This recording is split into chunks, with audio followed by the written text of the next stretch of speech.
নমস্কাৰ চাৰিটা মাহ এই চাৰিটা মাহ আমি ঘৰত আবদ্ধ হৈ আছিলোঁ নিজৰ খেয়াল খুচি মতে আমি একো কাম কৰিব পৰা নাছিলোঁ আৰু আমি ৰৈ থকা সেই দিনটো যেন কাইলৈ আহিছে কাইলৈ দিনৰ 11 বজাৰ পৰা হয়তো অসম স্বাভাৱিক হ'ব কাইলৈ দিনৰ 1 বজাৰ পৰা হয়তো আনলক প্ৰক্ৰিয়াৰ আৰম্ভ হ'ব অসমত কাৰণ কাইলৈ আহিব বহু প্ৰত্যাশিত সেই এছঅপিখন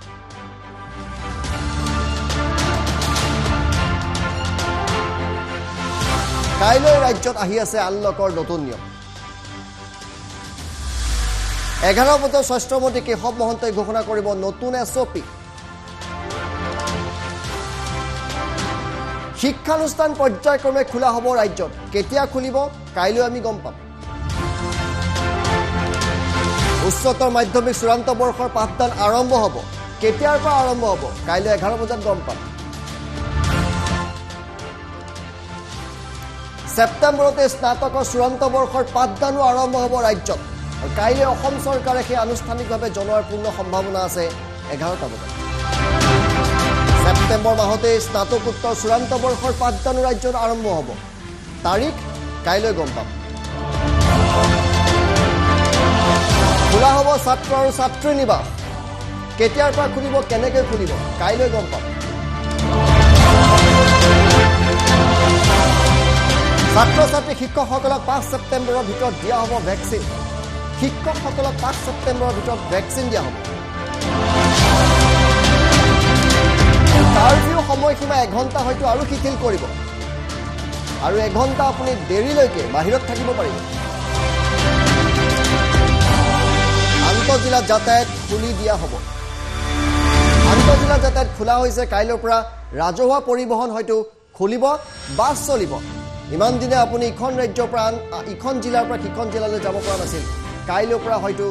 আপুনি যাব পাৰিব অথবা কাইলৈ আপুনি গম পাব কেতিয়াৰ পৰা যাব পাৰিব যদি হয়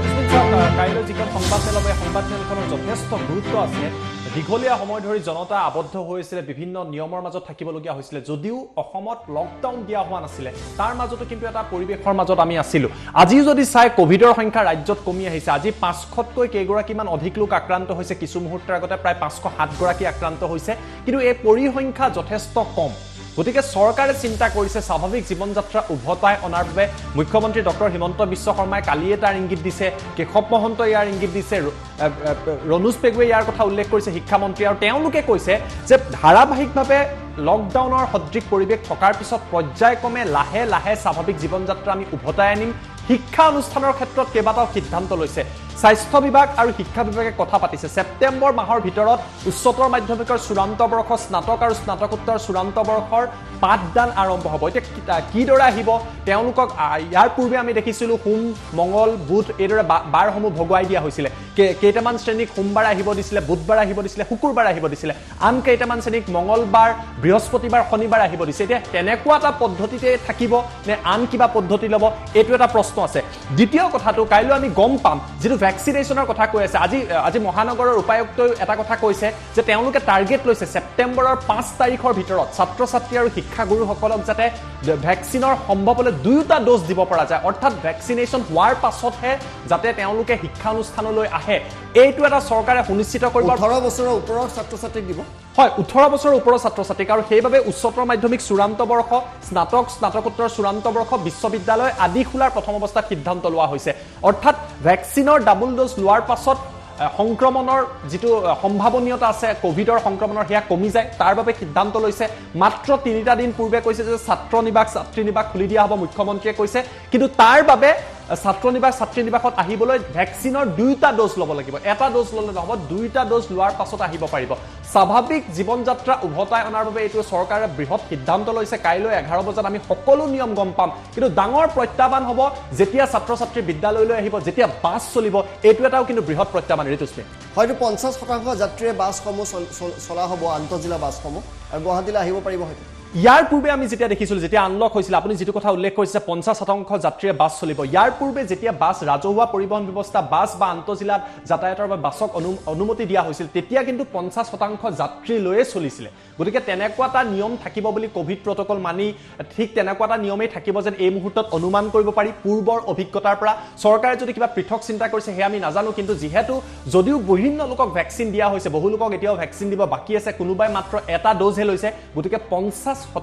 যাত্ৰী লৈ বাছসমূহ চলাচল কৰাৰ সম্ভাৱনা আছে কিন্তু ঋতুস্মিন চৰকাৰৰ বাবে প্ৰত্যাহ্বান হ'ব ছাত্ৰ ছাত্ৰীসকল যেতিয়া বিদ্যালয়লৈ আহিব এইটো এটা প্ৰত্যাহ্বান আছে চৰকাৰৰ বাবে বাছ যেতিয়া চলিব আন এটা প্ৰত্যাহ্বান আৰু চৰকাৰে এই কথাখিনি গম পায় গতিকে স্বাভাৱিক জীৱন যাত্ৰা যেহেতু কোভিডৰ পৰিসংখ্যাটো কমি আহিছে স্বাভাৱিক জীৱন যাত্ৰা উভতাই আনিবলৈ কাইলৈ পৰা ৰাজ্যত চৰকাৰ এটা প্ৰচেষ্টা ল'ব টোটেল লকডাউন বা সম্পূৰ্ণ লকডাউন নিদিয়াকৈ অসমে কোভিডৰ দ্বিতীয় ঢৌ পাৰ কৰিছে এতিয়া অসম স্বাভাৱিক হ'বলৈ গৈ আছে হিমন্ত বিশ্ব শৰ্মাই নিজে কৈছে আকৌ যদি পৰিস্থিতি বেয়া হয় এইবাৰ কিন্তু টোটেল লকডাউন হ'ব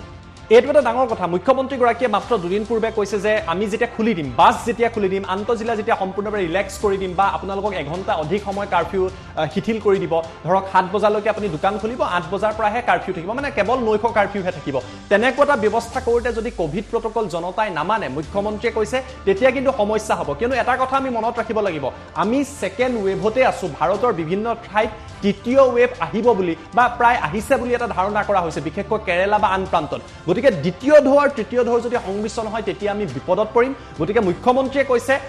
ৰিলেক্সেশ্যন আহিব শিথিলতা আহিব সেয়া সুনিশ্চিত সদায় আমি এইটো পৰিৱেশত থাকিব নোৱাৰো আমাৰ ইকনমিৰ কথা আছে স্বাস্থ্যৰ কথা আছে বিভিন্ন খণ্ডৰ কথা আছে কিন্তু নিয়ম নামানিলে আমি বিপদত পৰিব পাৰোঁ আৰু ইয়াৰ ফলত টোটেল লকডাউনৰ এটা পৰিৱেশ হ'ব পাৰে গতিকে এই পৰিৱেশটোৰ পৰা বাচি থাকিবলৈ সকলোকে আহ্বান জনাইছে চৰকাৰে কিন্তু মই ভাবোঁ কেৱল সাধাৰণ লোকেই নহয় ৰাজনৈতিক নেতাসকলে মন্ত্ৰীসকলে বিধায়কসকলে তেওঁলোকেও এই নিয়মবোৰ মানি ৰাখিলে ভাল হয় আগন্তুক সময়ত উপনিৰ্বাচন হ'ব তাতো যাতে এই কোভিড প্ৰটকল তেওঁলোকে মানি চলে কিয়নো নেতাই যদি নামানে জনতাক কিন্তু এই নিয়মখিনি মনাবলৈ তেতিয়া কিন্তু অসুবিধা হয় ঋতুস্মিন আৰু 4টা মাহৰ অন্ত 4টা মাহ আমি নিজৰ খেয়াল খুচিত একো কাম কৰিব পৰা নাই 4টা মাহৰ পিছত হয়তো অসম স্বাভাৱিক হ'বলৈ গৈ আছে কিন্তু এই ক্ষেত্ৰত জনতাৰ দায়িত্ব জটিল আটাইতকৈ বেছি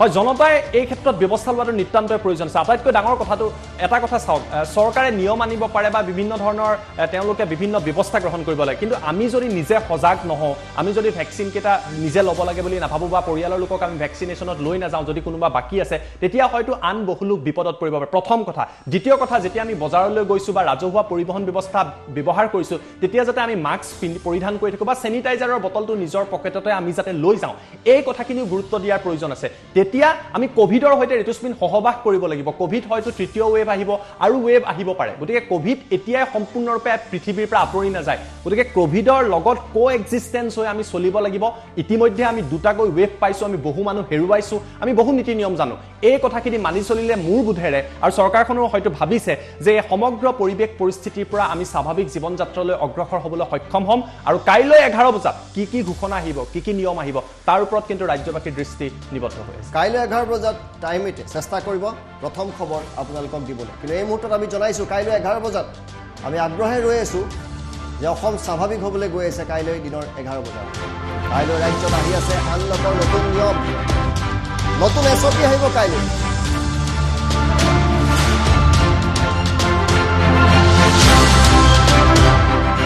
ঘোষণা কৰিব নতুন এছঅপি আনলক এছঅপি কাইলৈ দিনৰ 11 বজাত শিক্ষানুষ্ঠান পৰ্যায়ক্ৰমে খোলা হ'ব ৰাজ্যত কি নীতি নিয়ম থাকিব কি পদ্ধতিত খুলিব কাইলৈ সকলো গম পোৱাৰ পূৰ্ণ সম্ভাৱনা উচ্চতৰ মাধ্যমিকৰ চূড়ান্ত বৰ্ষৰ পাঠদানো আৰম্ভ হ'ব কাইলৈ গম পাম 11 বজাত স্নাতকৰ চূড়ান্ত বৰ্ষৰ পাঠদান আৰম্ভ হ'ব 18 বছৰ ঊৰ্ধ্বৰ ছাত্ৰ ছাত্ৰী সকলোৱে ভেকচিন ল'ব লাগিব শিক্ষকে ভেকচিন ল'ব লাগিব শিক্ষক দিৱসৰ পূৰ্বে সেই কাম সম্পন্ন কৰিবলৈ চেষ্টা কৰা হৈছে ছাত্ৰ আৰু ছাত্ৰী নিবাস খোলা হ'ব ভেকচিন লোৱাসকল আহিব পাৰিব 18 বছৰ ঊৰ্ধ্বৰ ছাত্ৰ ছাত্ৰী শিক্ষকসকলক 5 ছেপ্টেম্বৰৰ ভিতৰত ভেকচিন দিয়াৰ প্ৰচেষ্টা চলাব